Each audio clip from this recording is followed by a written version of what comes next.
हरिओम प्रिय दर्शकों, यदि आपकी कर्क राशि या कर्क लग्न है तो इस वीडियो को पूरे ध्यान से देखिएगा, समझिएगा। इस वीडियो में हम समझने वाले हैं, जैसे कि आपने पढ़ा कि 19, 20, 21, 22, 23 ये जो 5 दिनों का समय है ये बहुत भारी है और इसमें क्या सावधानी रखनी है, इसके पीछे जो बहुत भारी है इसके पीछे क्या कारण है, क्या फल आपको मिलने वाला है, कौन सी परिस्थिति है, ये सब कुछ हम समझेंगे। प्रिय दर्शकों, चंद्रमा का अब गोचर काल कुंभ राशि और फिर मीन राशि में होने वाला है, क्योंकि आप जानते हैं कि कुंभ राशि में शनिदेव गोचर कर रहे हैं और मीन राशि पर राहु गोचर कर रहे हैं।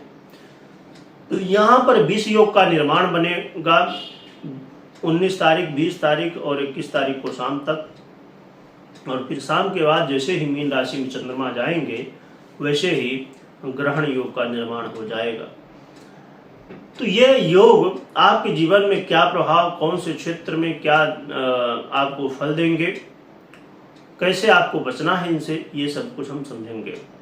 और आप लोगों ने, बहुत सारे लोगों ने मैंने एक कम्युनिटी पोस्ट की थी जिसमें दैनिक राशि फल के लिए, तो आप लोगों ने 1500 से 1600 लोगों ने हाँ कहा था कि दैनिक राशि फल बनाना चाहिए परंतु समय के अभाव की वजह से वीडियो नहीं बन पाती हैं। मैंने कोशिश की थी ये बड़ी वीडियो के माध्यम से भी और शॉर्ट वीडियो के माध्यम से, तो बस इसी तरह प्रयास है कि जो बीच बीच में चंद्रमा की स्थितियों में परिवर्तन विशेष रूप से होता है, तो कुछ दिनों की, कोई 5 दिन की है या 2 दिन 3 दिन की है, ऐसे करके एक साथ वीडियो बनाई जाए। और जैसे अब ग्रहण योग और विष योग बन रहा है तो इसका प्रभाव बहुत ज़्यादा देखने को मिलेगा। आगे चल के चंद्रमा परिवर्तन करते करते और वृषभ में जाएंगे और देवगुरु बृहस्पति के साथ गोचर करेंगे, तो वहाँ पर विशेष रूप से स्थितियाँ बनेंगी। ऐसे ही विशेष रूप से जो स्थितियाँ बनेंगी उनको जो है तो आपको पहुँचाने की कोशिश करने वाला हूँ। अब ये भी कितना हो पाता है, क्योंकि वैसे भी 2-4 वीडियो आती रहती हैं। फिर कुंडली देखना हो गया, पूजा पाठ करना हो गया, ये सब कामों में काफ़ी समय जाता है। तो आइए समझते हैं तो ये प्रिय दर्शकों, यहाँ पर आपको विशेष रूप से कर्क वालों के लिए यहाँ स्थितियाँ क्या है कि सबसे ज़्यादा महत्वपूर्ण, पहले 19, 20 और 21 को शाम तक की स्थितियों को समझ लीजिए। तो यहाँ पर क्या होने वाला है कि आप यदि यात्रा कर रहे हैं, चाहे आप पर्सनल वाहन यूज कर रहे हों या आप पब्लिक वाहन यूज कर रहे हों, है ना, पब्लिक ट्रांसपोर्ट जो होता है, तो किसी भी तरह आप यात्रा कर रहे हैं तो आपको विशेष रूप से सावधान हो जाना चाहिए, क्योंकि यात्रा करते समय समस्याएं, चोट सिगरेट लगना, ऐसी स्थितियां देखने को मिल सकती हैं। या आप कोई रिसर्च वर्क करते हैं तो आपको सावधान होना चाहिए, क्योंकि इस समय रिसर्च वर्क में कोई न कोई बाधाएं देखने को मिल सकती हैं, या रिसर्च वर्क कहीं आप गलत कर बैठे, ऐसी स्थितियां देखने को मिल सकती हैं। और यहाँ पर जो लोग विशेष रूप से, देखिए 2 तरह की स्थितियां बनती हैं। एक तो कुछ लोग जाते हैं, विदेश यात्रा करते हैं, अपना जो काम रहता है वो करते हैं, चले आते हैं, या घूमते हैं, चले आते हैं। परंतु कुछ लोग विदेश में अस्थायी रूप से रहना चाहते हैं, उनके लिए इस समय थोड़ी सी समस्याएं देखने को मिल सकती हैं। खासकर ये जो मैंने 19, 20 और 21 तारीख का समय बताया, तो इस समय विशेष रूप से सावधानियां बरतनी चाहिए।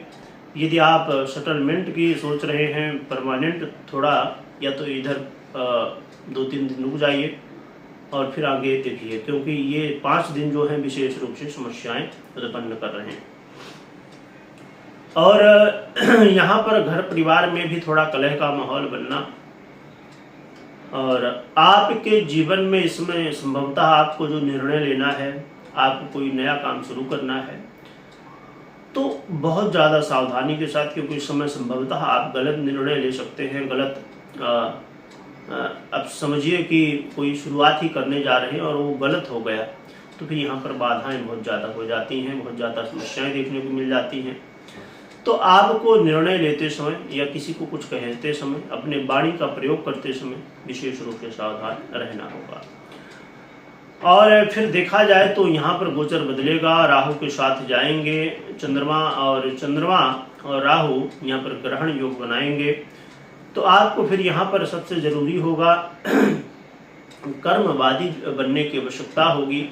आप जितनी ज़्यादा मेहनत करेंगे उतना ज़्यादा अच्छा होगा, क्योंकि इस समय भाग्य का साथ ना मिलने की वजह से संभवतः कई सारे कार्यों में रुकावटें पैदा हो सकती हैं, और आप विशेष रूप से कोई परीक्षा में हैं, कोई इंटरव्यू में हैं, कोई विशेष रूप से मीटिंग करने जा रहे हैं तो वहाँ पर पराजय की स्थिति देखने को मिल सकती है। भाई बंधुओं के साथ वाद विवाद कलह का माहौल देखने को मिल सकता है, और क्षमा करिएगा।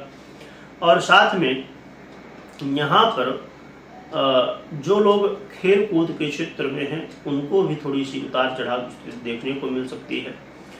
तो आपको इन क्षेत्रों में ध्यान रखना होगा, क्योंकि इन क्षेत्रों में इनसे संबंधित विषयों पर आपको उतार चढ़ाव समस्याएं देखने को मिल सकती हैं। तो आप विशेष रूप से सावधान रहें।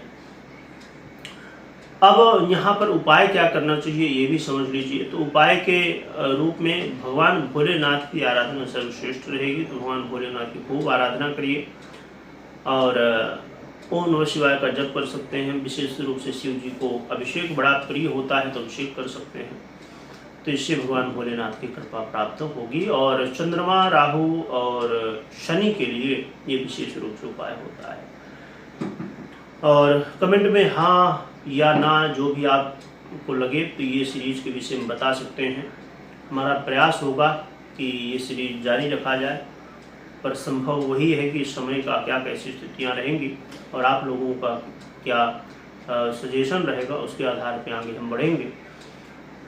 वीडियो देखने के लिए आपका बहुत बहुत धन्यवाद, और कमेंट में ओम नमः शिवाय अवश्य लिखिएगा। बहुत बहुत धन्यवाद।